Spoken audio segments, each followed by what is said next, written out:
सुप्रभात प्यारे बच्चों, मैं मोनिका चावला हिंदी की कक्षा 10वीं में एवं अपने YouTube चैनल हिंदी ज्ञान में आप सभी का हार्दिक स्वागत करती हूँ।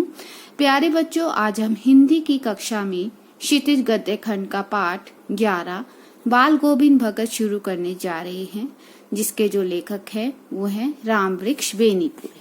ठीक है, पीछे इनका जीवन परिचय भी दिया हुआ है, आप चाहें तो इनके बारे में और जानकारी उपलब्ध कर सकते हैं। ठीक है प्यारे बच्चों, आज मैं आपको इस पाठ से अवगत कराऊंगी, इस पाठ के सार से। बाल गोविंद भगत, ठीक है, ये एक नाम है जो क्या थे। बाल गोविंद भगत जो है माने जाते हैं कि वो एक संत थे। ठीक है ना, क्या थे वो? एक संत थे। आमतौर पर तो वह एक संत थे, मगर पूरी घर गृहस्थी वाले थे। ठीक है ना, इनकी अपनी पूरी घर गृहस्थी थी, बच्चे थे, पुत्र वधू थी। ठीक है ना, तो उन्हीं के जीवन के बारे में यहाँ पर बताया जा रहा है कि बाल गोविंद जो भगत थे, बाल गोविंद भगत कबीर के विचारों से काफी प्रभावित थे। ठीक है ना, आमतौर पर जो एक सन्यासी होता है वो गृहस्थ जीवन नहीं जीता, वो सबसे अलग होकर जीता है, मगर फिर भी ये क्या थे, अपनी गृहस्थी में रहकर अपना जीवन यापन करते थे। मगर इनके जो चाल चलन था या कुछ भी वैसा भी जीने का जो तरीका था वो संतों जैसा ही था। ठीक है ना, कहा जाता है कि बाल गोविंद भगत जो है वो कबीर के भक्त थे। ठीक है ना, कबीर के मठ में जाते थे। जब इनके खेतों में कोई पहली फसल उगती थी तो वो कबीर के मठ पर जाते थे, उसे दान कराते थे। हाँ, ठीक है ना, और जो कुछ भी वहां से प्रसाद के रूप में मिलता था उसी से अपना जीवन यापन करते थे। ठीक है, तो यहाँ पर बाल गोविंद भगत के बारे में बताया गया, उनके पुत्र वधू के बारे में यहाँ पर बताया गया। चलिए आज का पाठ हम यहाँ से शुरू करते हैं। बाल गोविंद भगत मंझले कद के, मंझले यानी कि मंझला क्या होता है? छोटे कद के। ठीक है ना, ना ज्यादा बड़ा ना ज्यादा छोटा, बल्कि बीच का कद। कहते हैं ना 5 फुट 2 इंच 5 फुट 3 इंच, इस कद के गोरे चिट्टे आदमी थे। 60 से ऊपर के ही होंगे। बाल पक गए थे, मतलब बाल बिल्कुल सफेद हो चुके थे। लंबी दाढ़ी थी। ठीक है ना, या जटा जूट नहीं रखते थे, मतलब जटाएं नहीं रखते थे, किंतु उनका जो हमेशा चेहरा था वो सफेद बालों से ही जगमग किए रहता था। कपड़े वो बिल्कुल कम पहनते थे। कमर में एक लंगोटी थी और सिर में कबीर पंथियों की कनफटी टोपी। जिस तरह कबीर पंथी के लोग यानी कि कबीर को मानने वाले लोग एक टोपी को धारण करते थे, उसको कहा जाता था कनफटी टोपी। उस टोपी को वो बाल गोविंद भगत धारण करते थे। जब जाड़ा आता, जाड़ा यानी कि सर्दी, तो एक काली कमली, कमली क्या होता है? कंबल, ऊपर से ओढ़े रहते थे। ठीक है ना, जब भी सर्दियों का समय आता था तो बाल गोविंद भगत क्या करते थे? एक काली कंबल अपने ऊपर ओढ़ लेते थे। मस्तक पर हमेशा चमकता हुआ रामानंदी चंदन। ठीक है ना, मस्तक पर, उनके माथे पर हमेशा ही क्या चमकता रहता था? एक रामानंदी चंदन। चंदन था चंदन का टीका, जो नाक के एक छोर से ही, छोर होता है किनारे से, छोर क्या होता है? किनारे से ही औरतों के टीके की तरह शुरू होता था। किसकी तरह शुरू होता था? औरतों के टीके की तरह। ठीक है, मतलब टीका जो था वो काफी लंबा लगाते थे। गले में तुलसी की जड़ों की एक बेडोल माला बांधे रहते थे। ठीक है ना, उनके गले में कौन सी माला होती थी? तुलसी की जड़ों की एक बेडोल माला। ठीक है, ऊपर की तस्वीर से यह नहीं मानना चाहिए कि बाल गोविंद भगत साधु थे। नहीं, बिल्कुल गृहस्थ। वो क्या थे? एक साधु नहीं थे, बल्कि कैसे थे? बिल्कुल गृहस्थ थे। गृहस्थ क्या होता है? उनका अपना परिवार था, सब कुछ था। ठीक है ना, उनकी गृहिणी तो मुझे याद नहीं, लेखक उनके बारे में बता रहा है कि उनकी गृहिणी यानी कि पत्नी के बारे में तो मुझे कुछ याद नहीं। उनके बेटे और पतोहू को तो मैंने देखा था। बेटे और पतोहू, पतोहू होता है पुत्र वधू, बेटे की जो पत्नी थी उसको तो मैंने देखा था। थोड़ी खेती बाड़ी भी थी, एक अच्छा साफ सुथरा उनका मकान भी था। ठीक है, किंतु खेती बाड़ी करते, परिवार रखते भी बाल गोविंद भगत साधु थे। साधु की सब परिभाषाओं में खरे उतरने वाले थे। वे कबीर को क्या मानते थे? साहब मानते थे। कौन? बाल गोविंद भगत कबीर को क्या मानते थे? अपना साहब यानी कि ईश्वर। उन्हीं के गीतों को गाते थे, उन्हीं के आदेशों पर चलते थे। कभी झूठ नहीं बोलते थे, खरा व्यवहार रखते थे। कभी किसी से भी दो टूक बात करने में संकोच नहीं करते थे। संकोच क्या होता है? शर्म। ना किसी से खामखा झगड़ा मोल लेते थे। किसी की चीज को बिना पूछे छूते तक नहीं थे। कौन? बाल गोविंद भगत। ना बिना पूछे व्यवहार में लाते थे। इस नियम को कभी कभी वो इतनी बारीकी से ले जाते थे कि लोगों को कुतूहल होता था। कुतूहल यानी कि हैरानी होती थी। कभी वह दूसरे के खेत में शौच के लिए नहीं बैठते थे, ठीक है ना, हमेशा अपने खेत में ही शौच करते थे, किसी दूसरे के खेत में जाकर वो शौच नहीं करते थे। वह गृहस्थ थे, लेकिन उनकी सब चीज किसकी थी? वो साहब की थी। गृहस्थ यानी कि परिवार वाले थे, लेकिन फिर भी वो अपनी सब चीज किसको ऊपर समर्पित करते थे? साहब यानी कि अपने कबीर के ऊपर। जो कुछ भी खेत में पहली फसल पैदा होती, सिर पर लाद कर पहले उसे साहब के दरबार में ले जाते थे, जो उनके घर से 4 कोस दूर पर था, ठीक है ना। उनके घर से जो कबीर मठ था वो कितनी दूरी पर था? 4 कोस की दूरी पर। एक कबीरपंथी मठ से मतलब, ठीक है ना, जो एक कबीरपंथी जो मठ था जहां पर वो जाते थे अपनी फसल देने के लिए, पहली फसल जो उगती थी वो उनकी घर से जो है 4 कोस दूर पर था। वह दरबार में भेंट रूप रख लिया जाकर प्रसाद रूप में जो उन्हें मिलता, ठीक है ना, दरबार में तो क्या करते थे? वो उसको भेंट स्वरूप चढ़ा देते थे। जो भी उनके खेत में पहली फसल उगती थी वो कबीर के दरबार में भेंट स्वरूप चढ़ा देते थे, और वहां से प्रसाद के रूप में उन्हें जो कुछ भी मिलता था उसे घर लाते थे और उसी से गुजारा चलाते थे, ठीक है। इन सब के ऊपर मैं तो मुग्ध था, लेखक कह रहा है ये, इन सब के ऊपर मैं तो मुग्ध था उनके मधुर गान पर, क्योंकि वो बहुत ही मीठा गाते थे, वो बहुत ही मीठा गाते थे, जो सदा सर्वदा, सर्वदा होता है हमेशा ही सुनने को मिलता था। कबीर के वे सीधे साधे पद जो उनके कंठ से निकलकर सजीव होते। कंठ क्या होता है? गला, क्योंकि अक्सर वो कबीर के ही पद गाते थे, कबीर के भजन, कबीर के शब्द, ठीक है ना। आषाढ़ की रिमझिम है। आषाढ़ क्या होता है? एक महीना होता है, ठीक है ना, जैसे गर्मी का होता है सर्दियों का होता है जाड़ा, ऐसी आषाढ़ भी एक महीना है, ठीक है ना। ये हिंदू कैलेंडर के अकॉर्डिंगली चलते हैं ये महीने। आषाढ़ की रिमझिम है, रिमझिम यानी कि बारिश हो रही है। समूचा गांव खेतों में उतर पड़ा है, ठीक है ना। समूचा गांव कहाँ आ गया है? खेतों में उतर पड़ा है, ठीक है। खेतों में किस लिए आया है? क्योंकि फसल पक्का जो है वो तैयार हो गई है। कहीं पर हल चल रहे हैं, कहीं पर रोपनी हो रही है। रोपनी यानी कि बीज बोए जा रहे हैं। धान के पानी भरे खेतों में बच्चे उछल रहे हैं। औरतें क्या कर रही हैं? कलेवा लेकर मेंढ पर बैठी हुई हैं, ठीक है। आसमान बादल से घिरा हुआ है, धूप का नाम नहीं है, ठंडी ठंडी पुरवाई चल रही है, पुरवाई यानी कि हवा। ऐसे ही समय आपके कानों में एक स्वर तरंग झंकार सी कर उठती। यह क्या है? यह कौन है?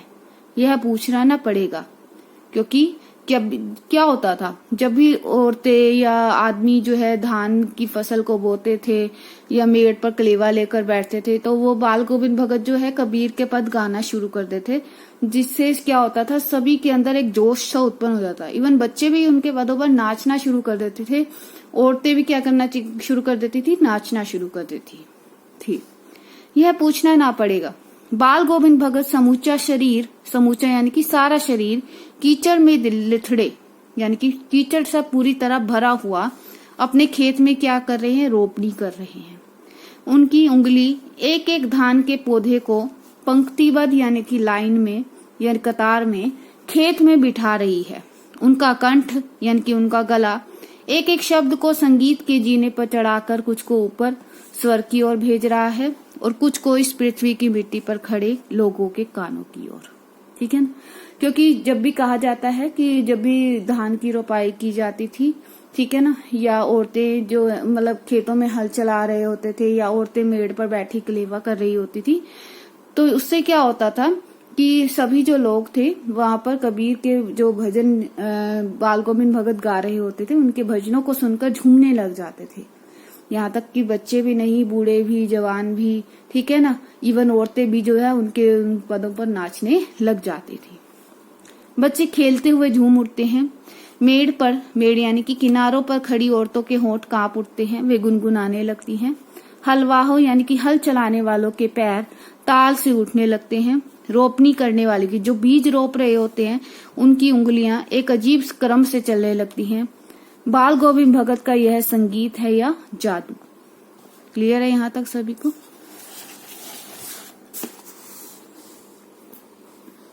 आगे देखिए नेक्स्ट पेज।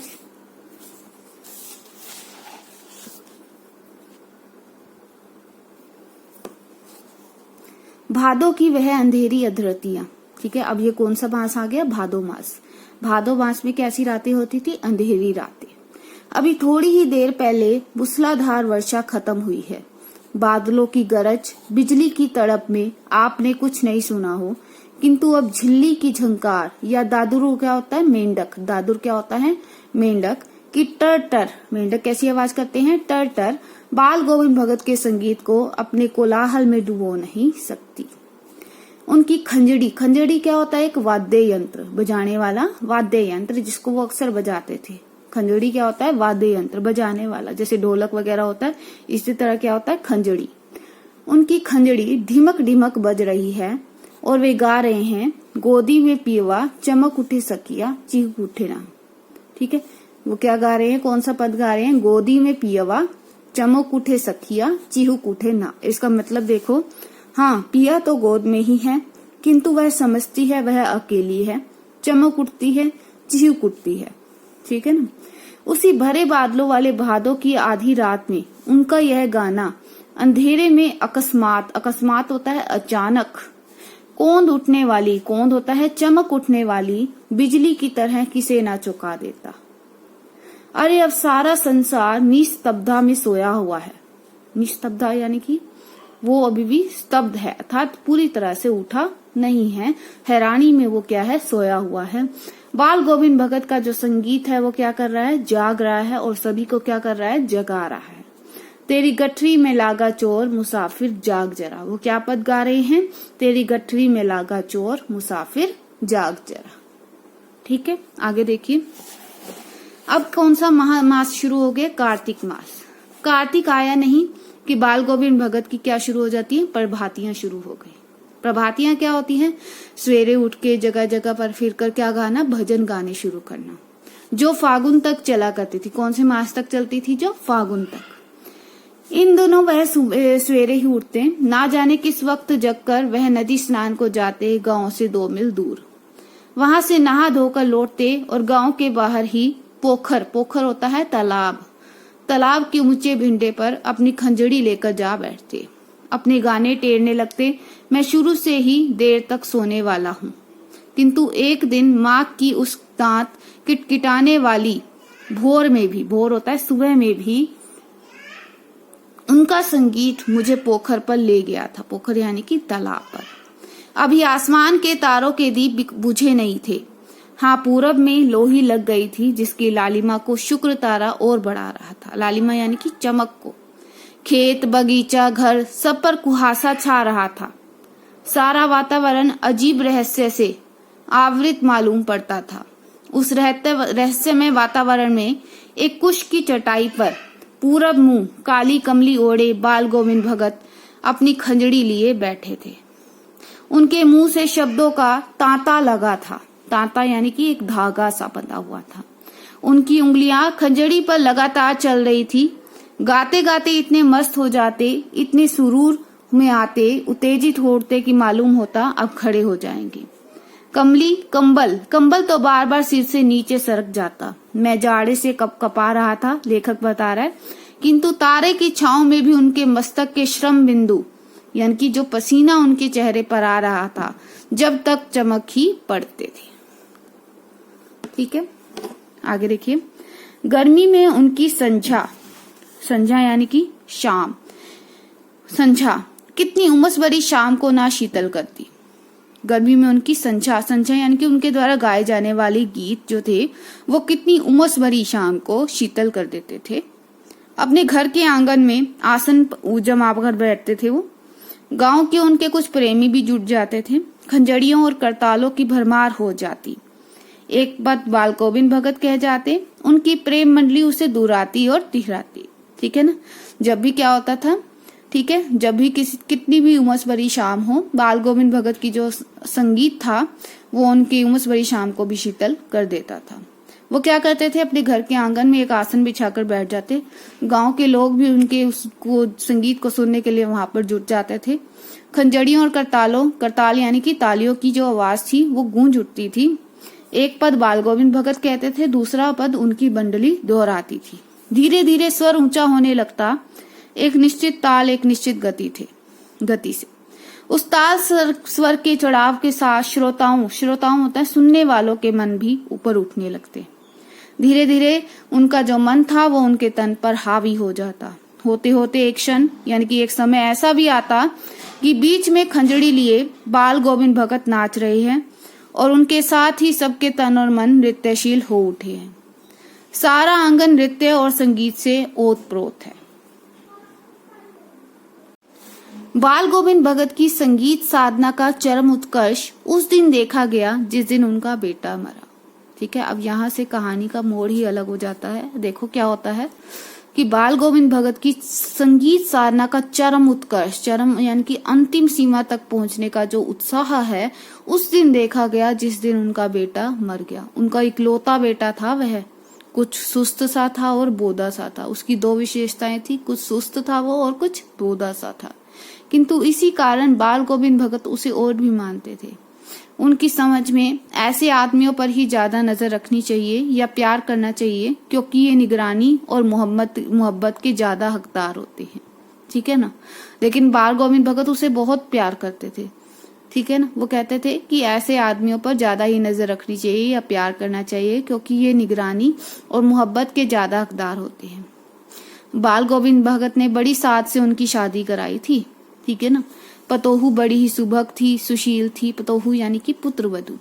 घर की पूरी प्रबंधिका बनकर भगत को कुछ दुनियादारी से निवृत्त कर दिया था उसने। ठीक है ना। निवृत्त मतलब अलग कर दिया था। ठीक है ना। पूरी प्रबंधिका मतलब घर को संभाल लिया था पूरी तरह से। घर का प्रबंध वो खुद ही करती थी। कुछ भी खत्म होता था या कुछ भी लाना होता तो वो खुद ही करती थी। भगत को कुछ दुनियादारी से उसने अलग ही कर दिया था। उनका बेटा बीमार है, इसकी खबर रखने की लोगों को कहाँ फुर्सत। किंतु मौत तो अपनी और सबका ध्यान खींचकर ही रहती है।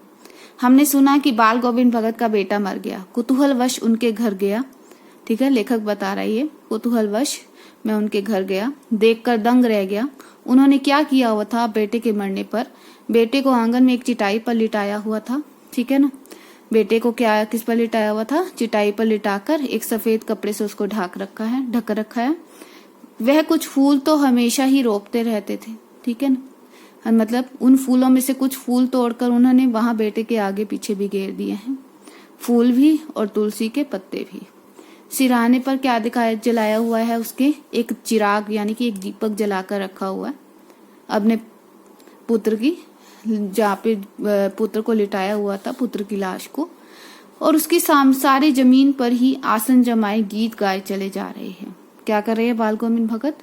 उसी के साथ ही आसन जमा कर रखा हुआ है और क्या कर रहे हैं? गीत गाए चले जा रहे हैं। वही पुराना स्वर, वही पुरानी तल्लीनता यानी कि लगन के साथ। घर में पतोहू यानी कि पुत्रवधू रो रही है, जिसे गांव की सभी स्त्रियां चुप कराने की कोशिश कर रही है। लेकिन बाल गोविंद भगत जो है वो कबीर के पद गाए जा रहे हैं। हाँ, गाते गाते कभी कभी पतोहू के नजदीक भी जाते और उसे क्या कहते थे कि ये समय रोने का नहीं है बल्कि उत्सव मनाने का है।